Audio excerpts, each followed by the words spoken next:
کیا آپ نے کبھی ایسی کتاب کا نام سنا ہے جسے صرف پڑھنا ہی نہیں بلکہ اپنے پاس رکھنا بھی جرم سمجھا جاتا ہے؟ ایک ایسی کتاب جس کے الفاظ نے حکومتوں کو بے چین کر دیا، ایک ایسی کتاب جس کے اندر لکھی گئی باتیں آج بھی دنیا کے طاقتور نظاموں کو اپنے بارے میں سوچنے پر مجبور کر دیتی ہیں۔ اور سب سے حیران کن بات یہ ہے کہ یہ کتاب آج سے تقریباً 70 سال پہلے لکھی گئی تھی، مگر اس میں بیان کی گئی دنیا آج پہلے سے زیادہ حقیقت لگتی ہے۔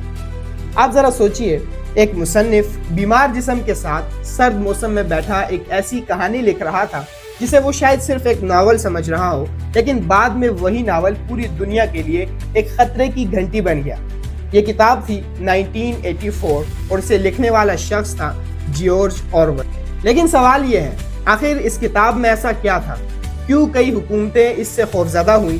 کیوں آج بھی جب کوئی طاقتور نظام لوگوں پر نگرانی بڑھاتا ہے تو اسی کتاب کا نام لیا جاتا ہے؟ اور کیوں اس کتاب کے اندر موجود کئی الفاظ آج ہماری زندگی کا حصہ بن چکے ہیں؟ کہانی شروع ہوتی ہے ایک ایسی دنیا سے جہاں ہر طرف حکومت کی نظر ہے۔ آپ کہاں جا رہے ہیں، کیا بول رہے ہیں، کیا سوچ رہے ہیں، حتیٰ کہ آپ کے چہرے کے تاثرات بھی محفوظ نہیں۔ اس دنیا میں ایک کردار رہتا ہے ونسٹن سمتھ، ایک عام آدمی، لیکن اس کی سب سے بڑی غلطی یہ ہے کہ وہ سوچتا ہے۔ وہ ایک ایسے نظام میں زندہ ہے جہاں ماضی کو بھی حکومت اپنی مرضی سے بدل دیتی ہے۔ اگر کل حکومت نے کچھ اور کہا تھا اور آج کچھ اور کہنا ہو تو کل کے تمام ریکارڈ بدل دیے جاتے ہیں۔ یعنی حقیقت وہ نہیں جو ہوئی، حقیقت وہ ہے جو حکومت کا ہے۔ اب ذرا سوچئے، اگر ایک دن آپ کے موبائل، اخبار، ویڈیوز، پرانی خبریں سب بدل دی جائیں اور آپ کو کہا جائے کہ جو پہلے تھا وہ کبھی تھا ہی نہیں، تو آپ کیا کریں گے؟ اسی لیے اس کتاب میں ایک جملہ بار بار سامنے آتا ہے: Who controls the past controls the future۔ اور یہی وجہ ہے کہ یہ صرف ایک کہانی نہیں رہتی بلکہ طاقت کے اصل طریقہ کار کو بے نقاب کر دیتی ہے۔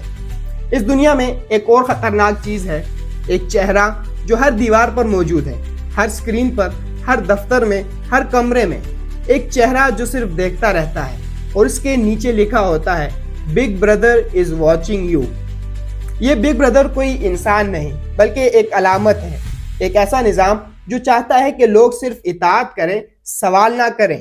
یہاں تک کہ محبت بھی جرم بن جاتی ہے، دوستی مشکوک ہو جاتی ہے، تنہائی محفوظ نہیں رہتی، کیونکہ جب حکومت چاہتی ہے کہ انسان صرف حکم مانے تو سب سے پہلے وہ اس کے اندر کی آزادی ختم کرتی ہے۔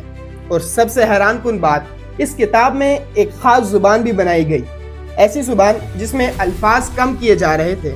لیکن آخر کیوں؟ کیونکہ اگر الفاظ کم ہوں گے تو خیالات بھی کم ہو جائیں گے۔ مثلا اگر آزادی کے لیے لفظ ہی نہ ہو تو آزادی کے بارے میں سوچنا بھی مشکل ہو جائے گا۔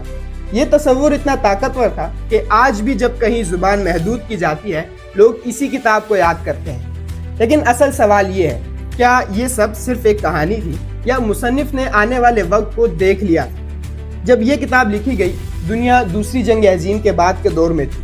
لوگ آمریت، پروپیگنڈا اور طاقت کے کھیل دیکھ چکے تھے۔ مصنف نے دیکھا تھا کہ کس طرح حکومتیں سچ کو بدلتی ہیں، کس طرح میڈیا کو استعمال کیا جاتا ہے، کس طرح خوف پیدا کر کے لوگوں کو خاموش رکھا جاتا ہے، اور اسی مشاہدے نے اس نے ایک ایسی دنیا تخلیق کی جو فرضی تھی مگر حقیقت سے بہت قریب تھی۔ آج اگر آپ غور کریں، ہماری زندگی میں بھی اس کتاب کے کئی سائے نظر آتے ہیں۔ موبائل ہماری جیب میں ہے، لیکن کیا کبھی سوچا ہے کہ یہی موبائل ہماری معلومات بھی محفوظ کر رہا ہے؟ ہم کیا دیکھتے ہیں، کیا پسند کرتے ہیں، کس سے بات کرتے ہیں، سب کچھ کہیں نہ کہیں ریکارڈ ہو رہا ہے۔ فرق صرف یہ ہے کہ آج نگرانی ہمیشہ خوف کی شکل میں نہیں، سہولت کی شکل میں آتی ہے، اور یہی چیز اس کتاب کو مزید خطرناک بناتی ہے، کیونکہ جتنا وقت گزر جاتا ہے اس کے سوال مزید طاقتور ہوتے جا رہے ہیں۔ کئی ممالک میں اس کتاب پر اعتراض ہوا کیونکہ اس کے اندر نظام پر سوال تھا، طاقت پر سوال تھا، اور سب سے بڑا سوال یہ تھا کہ اگر ایک دن سچ بولنا جرم ہو جائے تو کیا ہوگا؟ اسی لیے بعض جگہوں پر اسے نصاب سے نکالا گیا، بعض جگہوں پر محدود کیا گیا، کیونکہ یہ کتاب صرف کہانی نہیں سناتی، یہ پڑھنے والے کو اپنے ارد گرد دیکھنے پر مجبور کر دیتی ہے۔ اور شاید اسی لیے آج بھی دنیا بھر میں نوجوان اسے پڑھتے ہیں، کیونکہ انہیں اس میں صرف پرانی دنیا نہیں، اپنی دنیا بھی نظر آتی ہے۔ ایک بیمار مصنف نے سرد موسم میں بیٹھ کر جو لفظ لکھے تھے وہ آج بھی زندہ ہیں، اور شاید اسی لیے اتنے سال گزرنے کے باوجود یہ کتاب پرانی نہیں ہوئی، بلکہ بعض لوگوں کے نزدیک آج پہلے سے زیادہ نئی ہو گئی ہے۔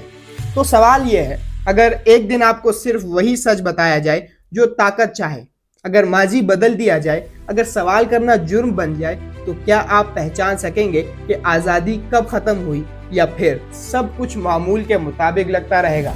میں ہوں عبد الرحمان اور آپ دیکھ رہے ہیں ہمارا یوٹیوب چینل۔ اگر آپ اس چینل پہ نئے ہیں تو چینل کو سبسکرائب کیجئے، ویڈیو کو لائک کیجئے اور ہمارے اس سفر میں ہمارے ساتھ شامل ہو جائیے۔